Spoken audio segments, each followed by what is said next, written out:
Hi, everybody. It's February 21st, 2026. Um, a certain kind of waypoint in my life that occurs sporadically now, but it used to occur much more in the past is the perpetual deal maker, or the need to always not be tricked. So what I mean by this is that sometimes we may, like, in order, like, if we want something or if we don't want something to happen to us, we kind of make a deal with this kind of entity in our head that's like, for example, saying, if I don't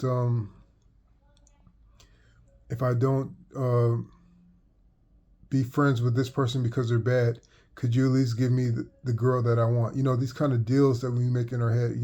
It could be small things, big things, and we're just making deals. We're trying to adjust our behavior in order to get something. Or you could, like, you could it could be the habit of always trying to outsmart fate, or outsmart the coming down of the actualization of happenstance. You're always trying to not to be tricked, trying to be ahead of the curve because you don't want to get caught, and you don't want to go through emotional or any kind of pain again. So we make these deals and we try not to be tricked, and it keeps on going on this way. And what I've learned after being in that mode for a long time is that uh, there comes a point where the thing or the entity or whatever, what spiritual um, proponent this is, it stepped away a long time ago, and you are way off. You're kind of off track. You're creating your own problems by always trying to make a deal and always trying not to be tricked. It may be clear and free for you, but in your mind, you are consistently and constantly trying to outsmart life happening to you, and you're making your own problems, as I just said. So the way that I remedied this is just to have a faith in good. I know that seems kind of cliche, but if you have a faith in good, that means that you are trying to be good, and that you believe that good is the ultimate power. So when this is believed, and when this is internalized, you're not always scared of being tricked. You know that even if something negative happens, as long as you stay true and as long as you stay in alignment with the good, that you will come out on the other side, and you will get what you need, or you will get what you want. And so this gets me to thinking about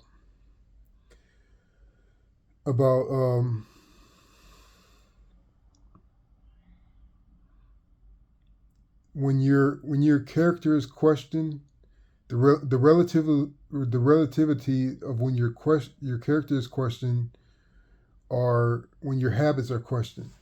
Now, whether this comes from external, internal sources, when somebody is making a judgment about you and they call into question your character, you may agree with them, and then you may kind of delineate it to being a habit of yours. But whichever the case, this may cause some people to try to change themselves in a central kind of manner, and they go on this journey trying to change themselves, trying to change their character, trying to change their habits, thinking that if they can do this, then their life will be better, and that there won't be anything for anybody to judge them on anymore. And from my experience, when you are younger, when people criticize your character, you want to fight back. You want to retaliate and say, "Oh, it's just a bad habit. I just, it's just something I do that I have to grow out of, or get out of somehow." And then if you are a sensitive person, if they question your character, you may agree with them, and that's scary. And that's a scary prospect if you don't have a lot of confidence, if you don't have a lot of self-esteem. When they question your character and you agree with them, and then if you feel like have low self-esteem, you don't feel like you could get out of this, because no matter what you do, you can't change who you are, it seems, and your character seems to be flawed, and you think it's like a forever kind of thing. So when somebody questions your character or habit, no matter which one of those it is, the way that I found to get out of that worked for me is just doing what I can. I know that maybe now I can't change my propensity to overeat, but I know that if I try to eat less and less every day, I may not eat lower than my caloric cap. But I know that I'm making an effort. I know that I'm creating change in a small enough sense that I can handle. And so this goes back to the habits. So if you change your habits, eventually you're going to change your character. And you don't have to have a great sea change to change your flaws or your shortcomings. You just need to accept what is and do what you can. And then as you grow older, you see that your strength and your wisdom rises, and you could overcome things easier than you could in your youth. I know it seems like in your youth you're more powerful, but actually, as you age, if you age consciously, if you age with agency, your wisdom kind of becomes your strength rather than your raw emotional or raw physical power. And another thing I could say about when somebody questions your characters or your habits, um,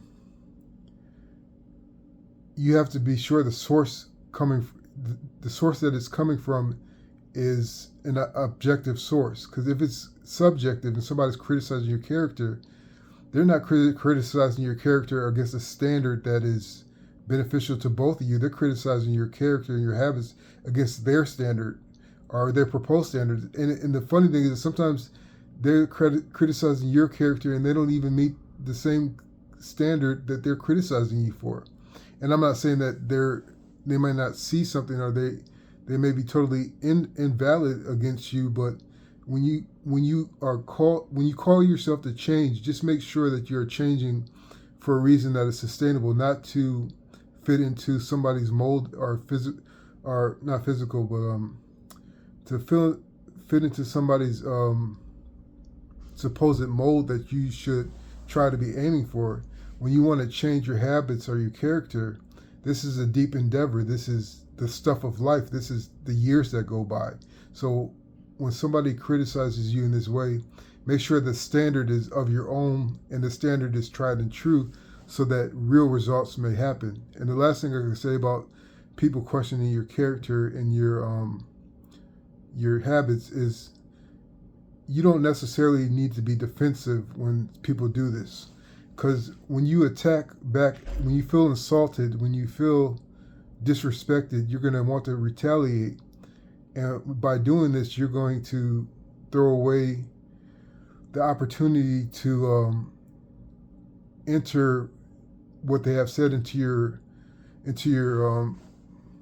your mental log. I'm not saying that they're right. I'm not saying that they're wrong. But when you retaliate with anger to disrespect or to with whatever they're coming, negativity, whatever they're coming at you with, just if you're going to retaliate, you don't have to take it personal. Just the best retaliation that I've learned is just to have faith in yourself that yeah, they may see something in you, but it's not a big deal in the greater scheme of your own story of life. And so before you get into an argument and before you make an enemy, just realize that they are not looking at the real you. They're looking at you through the eyes of whatever emotional factor that they are parsing other characters, not just you, other people in this world. So just retaliation is not necessary to defend your life or your life story. So I hope this helps. Thanks.